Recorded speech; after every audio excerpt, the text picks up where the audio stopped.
Continuamos con una nueva emisión informativa del Mundo Ahora por France 24. Yo soy Andrés Mesa Muñoz y a continuación los titulares de la jornada. Al menos 104 palestinos muertos dejaron anoche los ataques del ejército israelí en la Franja de Gaza y que se dieron tras acusar a Hamás de haber asesinado a uno de sus soldados. Aún así, el ejército de Israel dijo que respetará el alto el fuego.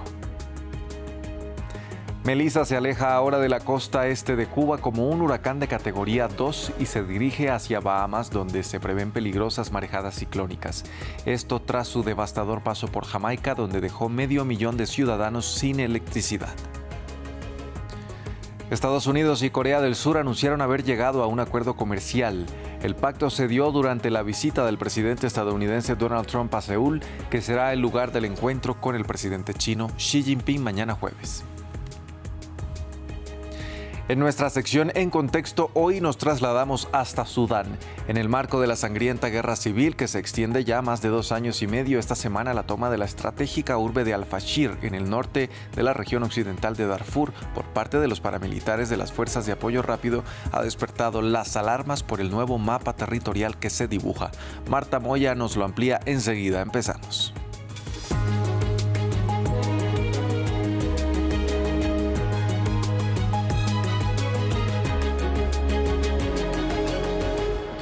Vamos a iniciar en la Franja de Gaza. Los ataques israelíes durante la noche en el enclave dejaron al menos 104 personas muertas.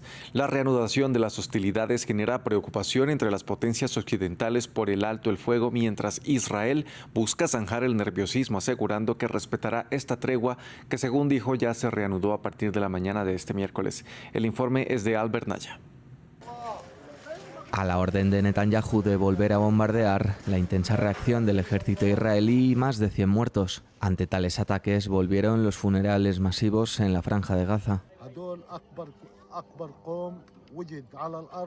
Son los mayores incumplidores de promesas y compromisos del mundo, traidores que no solo nos han robado nuestras tierras, también están matando a nuestros hijos.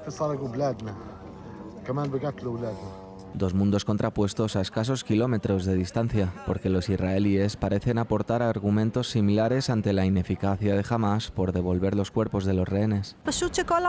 Ahora todo el mundo necesita ver lo que realmente es Hamás. No tienen integridad, ni honor, ni leyes, ni orden, nada, absolutamente nada. Es simplemente decepcionante, duro y doloroso. Apoyo los ataques, debemos responder con toda la fuerza. El terrorismo es peligroso para todo el mundo, no solo para nosotros. El ejército israelí acusó recientemente a Hamás de crear falsas expectativas. Dijeron de que están intentando recuperar los cadáveres de los rehenes. Por su parte, el ministro de Exteriores israelí quiso dar explicaciones por cada uno de los muertos de la pasada noche. Sabemos con certeza que Hamás está violando el acuerdo. Sabemos con certeza que Hamás está abriendo fuego contra nuestros soldados. La respuesta es muy clara. Hamás es responsable del fuego. Hamás es responsable de la violación. Responderemos con firmeza a quienes la violen y eso es lo que hemos hecho. A las 10 de la mañana de hoy, Israel ha dicho que seguirá respetando el alto el fuego. Una interrupción de un plan que llevaba implantado 3 semanas, o la ruptura de un acuerdo que ninguna de las partes cumplió en su totalidad. Melissa se aleja ahora de la costa este de Cuba, degradado como un huracán de categoría 2, mientras se dirige a Bahamas, donde el Centro Nacional de Huracanes advirtió sobre peligrosas marejadas ciclónicas. En territorio cubano, más de 735.000 personas han sido evacuadas, mientras que en su paso por Jamaica dejó sin electricidad a 500.000 de habitantes. Estados Unidos anunció que desplegará equipos de ayuda a los países afectados por el fenómeno.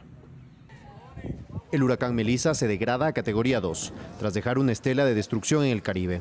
El miércoles la tormenta entró a Cuba cuando aún era categoría 3, con vientos máximos de 195 kilómetros por hora, que provocaron inundaciones, crecidas de ríos y deslizamientos de tierra.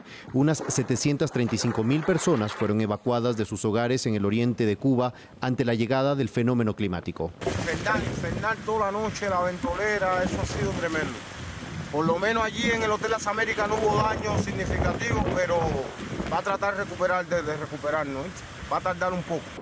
Melissa se ha convertido en uno de los huracanes más fuertes de la historia. Un día antes descargó su furia en Jamaica como una histórica tormenta de categoría 5. Sus vientos arrancaron techos de edificios y provocaron que rocas cayeran sobre las carreteras y dejó sin electricidad a más del 70% del país. El fenómeno también provocó estragos en Haití. Sus ciudadanos, que ya enfrentan desafíos por el desplazamiento a causa de la violencia de pandillas, se vieron aún más afectados por las inundaciones en sus tiendas de campaña y viviendas improvisadas. Durante la tormenta pasé la noche de pie sobre un cubo. Toda la ropa que los niños normalmente usaban para dormir se mojó y los niños también durmieron sobre cubos. La tormenta se dirige a las Bahamas. Se esperan acumulaciones de lluvia de entre 12 y 25 centímetros, con vientos máximos de 155 kilómetros por hora. En Bermudas también se preparan para la llegada de Melissa, que pasará cerca la noche del jueves. En Brasil continúan las repercusiones después del operativo policial ejecutado en 2 favelas de Río de Janeiro. La cifra de muertos subió a más de 100 esta mañana. En la favela de Peña, los vecinos y organizaciones humanitarias recogieron cuerpos y los agruparon en la plaza principal donde fueron encontrados por sus familiares. Ramiro Cuevas Verena nos cuenta más. Una larga fila de cuerpos se formó en las calles de la favela Peña. A su lado, los familiares lloran las consecuencias del operativo policial más letal de la historia de Río de Janeiro, que se cobró más de un centenar de vidas. Los vecinos amanecieron recogiendo los restos de las calles y agrupándolos en la plaza central para que las familias los encuentren. Solo quiero sacar a mi hijo de aquí y enterrarlo. ¿Sabes por qué? No servirá de nada. La verdad es que no servirá de nada, porque aquí hay mucha gente llorando, pero afuera hay mucha gente aplaudiendo lo que hicieron, que fue una masacre. Los familiares de las víctimas de la redada, ejecutada por el gobierno regional carioca, apuntaron contra las autoridades y remarcaron el contexto en el que viven dentro de las favelas. El gobierno pagó por esto, por llevar a cabo esta masacre. Tienen que pagar por eso. No pueden destruir tantas vidas, tantas familias y salir impunes. ¿Qué clase de operación es esta? ¿Qué ha cambiado? ¿Han introducido algún deporte, algún programa de estudios, algo para mejorar la vida de los jóvenes? No han cambiado nada. La operación policial, que contó con alrededor de 2.500 agentes, fue la mayor contra el Comando Vermelho, la organización que controla el narcotráfico dentro de las favelas. El ministro de Justicia brasileño afirmó que el presidente Luis Inácio Lula da Silva, de gira por el Pacífico Asiático, quedó horrorizado por la alta cifra de muertos. Hablamos ahora de la gira del presidente estadounidense Donald Trump por Asia. La Unión Americana y Corea del Sur cerraron un acuerdo comercial en una reunión entre el republicano y el mandatario surcoreano Lee Jae-myung, del que no se conocen mayores detalles. Lo que sí se sabe son algunas especificaciones sobre el esperado encuentro entre Trump y su homólogo chino Xi Jinping. Será el jueves a las 11 de la mañana hora local y se prolongaría por 3 o 4 horas. Nuestro enviado especial a la sede de la cumbre de la APEC en Corea del Sur, Adrián Foncillas, nos reportó sobre los avances de la gira de Trump. Ayer en Japón recibió obsequios relacionados con el golf, un palo, una bolsa firmada por una leyenda nacional y una bola de oro, ese metal que tanto le agrada a Trump. Hoy en Corea del Sur ha recibido una corona, también dorada, y la mayor condecoración del país a un civil. No escatiman esfuerzos los anfitriones asiáticos para ablandar a Trump antes de las negociaciones. Hoy aquí, en el sureste del país, con una fuerte presencia policial y con el zumbido de los helicópteros, tenían que concretar lo acordado meses atrás, la rebaja de los aranceles a cambio de una inversión surcoreana de 350.000 millones de dólares. Alegó después Seúl que eso descalabraría su economía y en lugar de dinero contante y sonante prefería darle préstamos. Serán al final 200.000 millones en inversiones directas y los 150.000 millones restantes en cooperación en el sector de astilleros. A las afueras de la reunión y en flagrante contraste con esas lisonjas, centenares de personas han protestado contra Trump y han forcejeado con la policía. El resentimiento descansa no solo en su política arancelaria, que pone en peligro a la industria automovilística, también influye la reciente detención de cientos de trabajadores surcoreanos de una planta de Hyundai en Estados Unidos por la policía migratoria. El trato vejatorio recibido, esposados como si fueran criminales, dejó en estado de shock a un país por venir ese trato de un presunto aliado. Mañana llega el plato fuerte a la cumbre entre Xi y Trump, y este parece pletórico en las horas previas. El mundo está mirando y creo que daremos algo muy excitante para todos, ha dicho hoy. Está convencido de que rebajará los aranceles del 20% a las importaciones chinas tan pronto Beijing se comprometa a redoblar sus esfuerzos en la lucha contra el fentanilo.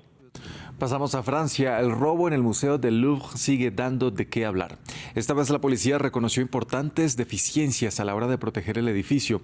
Por ejemplo, que la autorización del museo para operar sus cámaras de seguridad expiró discretamente en julio y no fue renovada. Sumado esto a un demorado proyecto de renovación que facilitó la entrada de los ladrones.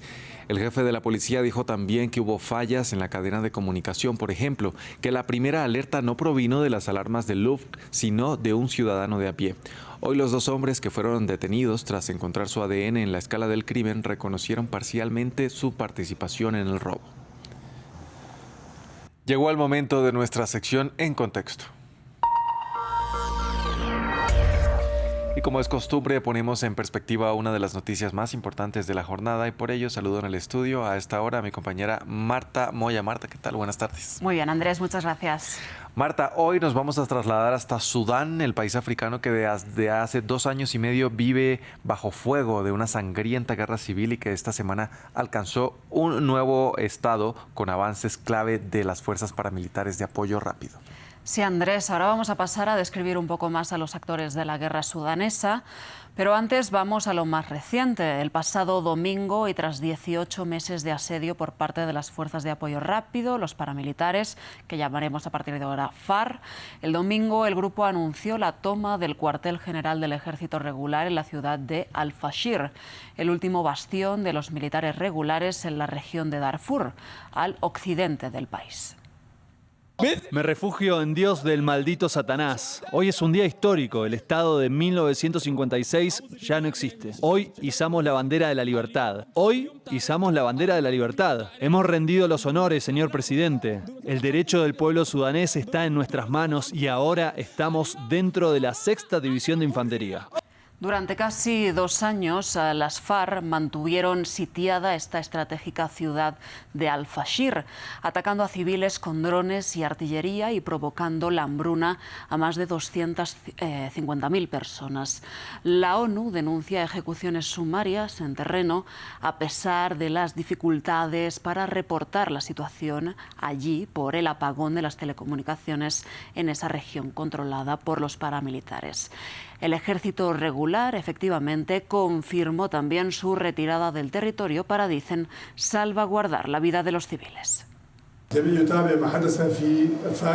Todos han seguido de cerca lo ocurrido en Al-Fashir. Ciertamente los líderes locales, incluyendo los de seguridad, consideraron que debían abandonar la ciudad debido a la destrucción y al asesinato sistemático de civiles. Acordamos con ellos abandonar la ciudad y dirigirnos a un lugar seguro para proteger al resto de los ciudadanos y al resto de la ciudad de la destrucción. Marta, hablemos entonces de por qué es tan importante la toma de esta ciudad de Darfur del Norte por parte de los paramilitares en el marco de la guerra sudanesa. Bien, Andrés, pues primero vamos a hablar de Darfur, la región en general, que entre 2003 y 2009 ya sufrió masacres, limpieza étnica y un genocidio descrito como tal por la justicia internacional que mató a más de 600.000 personas. Bien, ahora las FARC, a raíz de la guerra de 2023, ya tenían prácticamente el control de todo el territorio occidental de Darfur, que daba Al-Fashir, donde las tropas sudanesas albergaban a su 6ª División de Infantería. Bueno, pues con la toma paramilitar de la urbe, de facto, controlan todo el Darfur del Norte, así como las líneas logísticas y de suministro para una eventual ofensiva hacia el este y el centro de Sudán. Esto debilita la posición del ejército regular y refleja la incapacidad de los militares de alto rango, que están aislados en Port Sudán, de liderar frentes lejanos. Se cae, de alguna manera, la narrativa de una victoria militar regular, al tiempo que lo que más preocupa ahora es una división de facto física del territorio, donde el ejército controla el centro, el norte y el este, y las FARC, los paramilitares, dominan tanto el sur como el occidente de Sudán.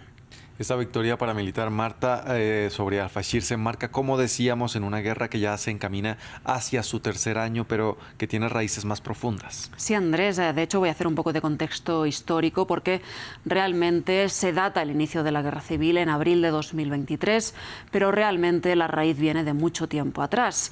Sudán fue un protectorado anglo-egipcio durante la primera mitad del siglo XX y en 1956 se independiza bajo una fuerte división étnico-religiosa. El norte, más pudiente, mayoritariamente árabe y musulmán, y el sur, menos desarrollado, mayoritariamente cristiano y animista. Lo que llevó a dos guerras civiles. De hecho, la segunda partió el territorio en dos estados en 2011, dando paso a lo que hoy conocemos como Sudán del Sur. Entre tanto, en 1989, el dictador Omar al-Bashir dio un golpe de Estado y gerenció la Segunda Guerra Sudanesa, la secesión de los Sudanes y el conflicto de Darfur, condenado por la CPI como genocidio contra las poblaciones no árabes. Hablamos de Darfur. El régimen de al-Bashir llegó hasta 2019 con el golpe de Estado conjunto del ejército comandado por Abdel Fattah al-Burhan y las FARC comandadas por Mohamed Hamdan Dagalo. Bien, quedémonos con estos dos personajes, al-Burhan y Dagalo. ¿Por qué pasaron de comandar entonces juntos un golpe de Estado ahora a ser actores en guerra declarada? Bien, Andrés, pues de hecho, ACNUR, hablando de lo más reciente que ha pasado en al-Fashir, nos da una muestra de esa crisis humanitaria en Sudán. Y vamos a ver qué dice ACNUR al respecto. Nuestros recién llegados informan de asesinatos generalizados por motivos étnicos y políticos, violencia indiscriminada que afecta especialmente a los más vulnerables.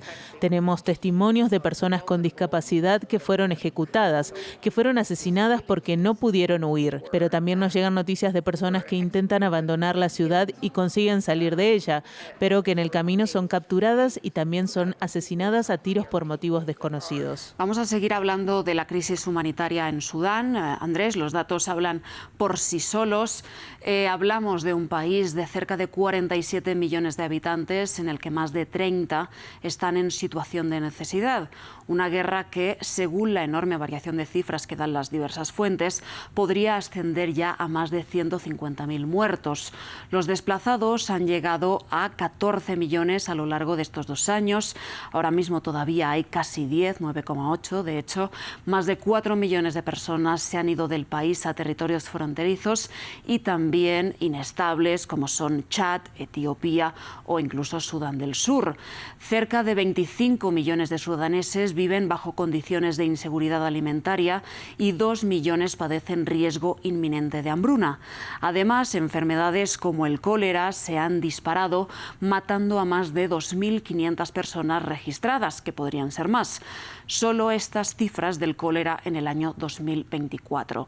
Números que dimensionan una guerra muchas veces olvidada y carente de toda la financiación que requiere. Bien, ahí estaba el contexto de la crisis humanitaria, Marta, pero entonces vamos a volver a los actores en guerra y usted nos comentaba quién eran estos dos personajes. Dagalo y al-Burhan, ahora sí vamos a ello. Por un lado están las fuerzas de apoyo rápido, las FARC, el grupo paramilitar más poderoso surgido de la era al-Bashir, que evolucionaron de la milicia Janjaweed, financiado por el propio exdictador para reprimir entonces a los rebeldes del sur y combatir en Darfur.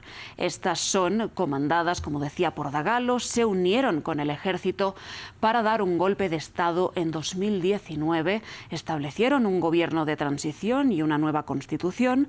Para entonces, al-Burhan y Dagalo eran adjuntos, hasta que el Consejo de Transición designó a un primer ministro ajeno a estos dos nombres que, por lo que sea, no les gustó y en 2021 dieron otro golpe de Estado conjunto. Intentaron una nueva transición hasta que las luchas de poder fueron detonantes de la ruptura total en abril de 2023 con el reinicio de la guerra civil que deja el panorama que hemos visto ahora. Ahora mismo el general al-Burhan, reconocido internacionalmente, se niega a detener los combates. Reiteramos nuestro compromiso de continuar la lucha por la dignidad, derrotar la rebelión y no hacer concesiones ni reconciliación, cueste lo que cueste. Mientras este mismo año, Andrés, los paramilitares de las FARC caminaron hacia la creación de un gobierno y una constitución paralela en Kenia, sin apoyos sólidos entre la comunidad internacional y, por supuesto, sin los apoyos del ejército regular que gobierna la otra parte de Sudán. Bien, y por último, Marta, mirando hacia adelante, ¿qué escenarios podríamos esperar en Sudán en un mediano o largo plazo?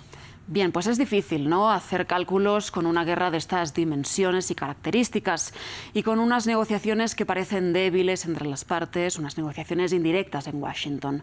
Podríamos ir hacia un conflicto prolongado sumado a una ruptura física del territorio, que sería ya la segunda. Ver quién se queda con los recursos muy importantes, como el oro, el petróleo y las tierras agrícolas, que son imprescindibles para la subsistencia del país.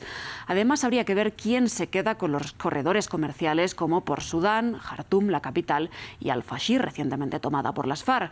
Podríamos ir a futuro a una victoria de alguna de las dos partes e incluso a una intervención internacional, lo que se antoja, no obstante, complicado por el propio cariz del conflicto. Donde más cerca estamos ahora mismo sería de un colapso humanitario total y una crisis regional especialmente marcada por el gran flujo de refugiados que hay ahora mismo en Sudán. Recordemos, 9,8 millones de desplazados. En estos momentos hemos llegado a 14. Reflejo de una guerra olvidada por el mundo, como ha sido catalogada también. Marta, muchas gracias por poner en contexto este tema. A ti, Andrés, gracias. Y a ustedes, televidentes, también gracias por sintonizarnos. No se desconecten, los dejamos con nuestra crónica de medio ambiente con María Clara Calle. Ya regresamos.